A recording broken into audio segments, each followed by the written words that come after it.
Hi, this is Musa, coming back to my series about Slav defense opening and middle game problems for Black.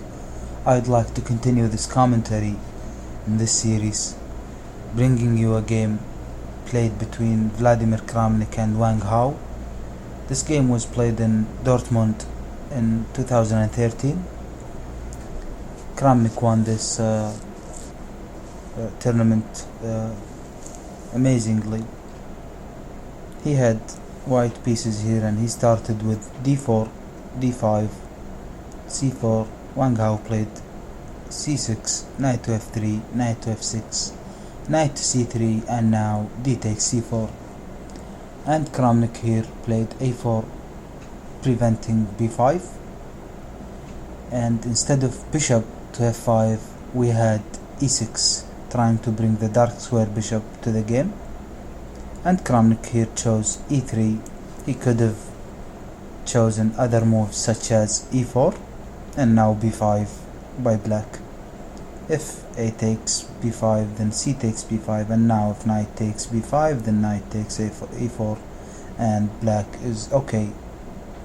The game might continue as queen to a4, threatening a discover check or maybe a double check.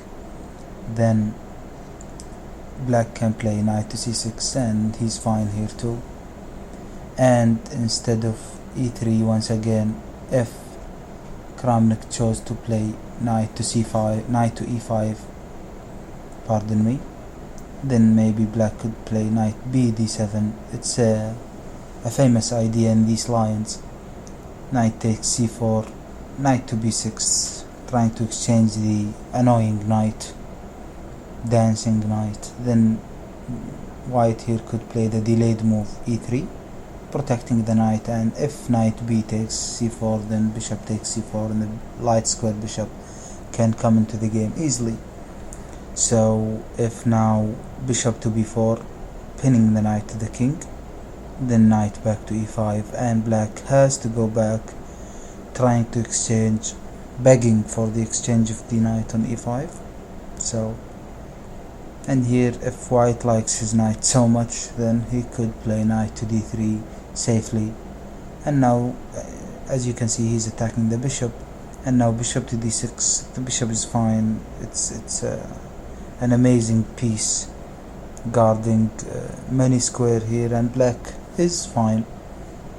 So e3, and now what's the main move here?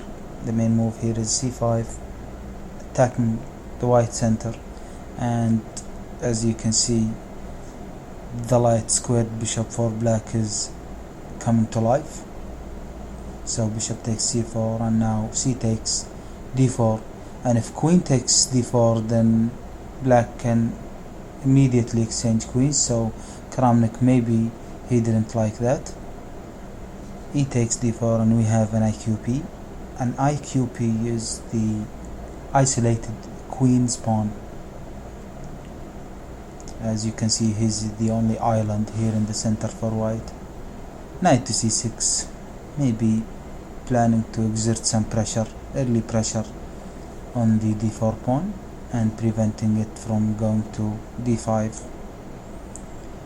Now castling kingside and bishop to e7, and here Kramnik played queen to e2, and Wang Hao castled kingside, not thinking about taking the pawn on d4. Let's see if he takes the pawn on d4, what would happen.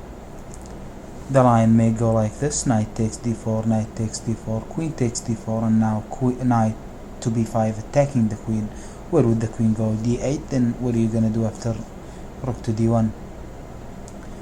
So maybe queen to b6, and now a5. After queen to c6, we get the amazing move knight takes a7, and maybe here Black would play something other than rook takes a7, because he would lose his queen to the pin of the bishop. So we got castling kingside for black instead of taking the pawn on d4. And now rook to d1, defending the pawn and getting the rook opposite the queen, the black queen.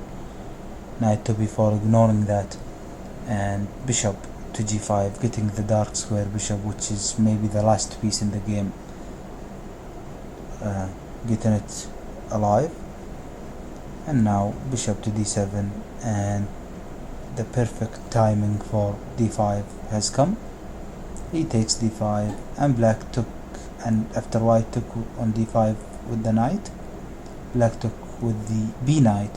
Let's see if you guys are interested in knight f takes d5, what would happen. It seems complicated, it seems interesting, so let's see. If knight f takes d5, then bishop takes e7, and black is advised not to take the pawn, the bishop with the knight. If he takes with the knight instead of the queen, then knight to e5, pinning the bishop to the queen. And what can black do right now? Maybe knight b d5, then bishop takes d5, knight takes d5, rook takes d5, and now what can black do? The only move, rook to e8, attacking the knight and pinning the knight to the queen for the moment, so knight cannot take. If rook takes d7, then queen takes d7. If knight takes, then rook takes queen on e2. So after the queen moves, then rook takes e5. It's the only move, so black is forced to give up the exchange. After rook takes e5, the queen moves away from the pin. So black perhaps saw that, all of that, and he took with the b knight. Bishop takes d5, and now a similar looking variation, which is a bit different, but it looks similar.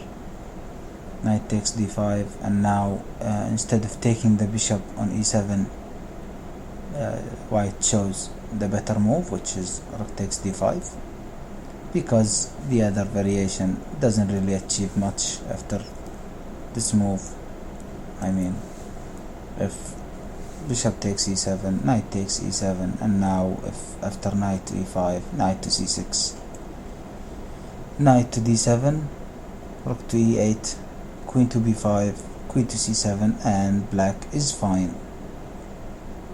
So white chose the better move here. Rook takes d5, bishop takes, knight takes, and black here played h6, thinking that, or hoping perhaps that white would play knight to f3, and now queen to c8, even controlling the c file. So black maybe hoped for that, but Kramnik played an amazing move in here, and he played queen to d2, sacking the knight, sacking a piece temporarily, as he's attacking the bishop on d7, which is undefendable by any means. And here h takes g5, rook takes d7, queen back to f6, goes away to f6, and now rook to d1. As you can see, Kramnik here is building a tower on the d file. 3 pieces, major control. And now maybe rook to b8 is the best move here, but it ties black down. It just gives black a zigzag looking position. So he chose to maybe sack a pawn for initiative, and he played rook f e8, trying to control the e file or force the exchange of some pieces. And now rook takes b7. Black thought he would play, after he would play rook to d8, he would have some activity, but after rook to d7, rook takes d7, queen takes d7, he is a pawn down. And now rook to b8, attacking the pawn on b2. b3 is a good move, but it's unseen. The effect of it is not seen until later on. So Kramnik maybe he preferred to take the pawn on a7, attacking the rook. Now rook takes b2, and after h3 giving the queen some space. As you can see, the f pawn is a weakness. Wang Hao blundered, a huge blunder, and he played rook to a2. And if you can pause the video and tell me what's your best move in here, go ahead. Kramnik played one move and black resigned, and the move is queen to b8. Why did black resign? Black resigned in view of this variation after king to h7, which is the only move, queen to b1. Amazing move by Kramnik. I hope you enjoyed this video. I'll see you in other Slav commentary videos. Thank you for watching.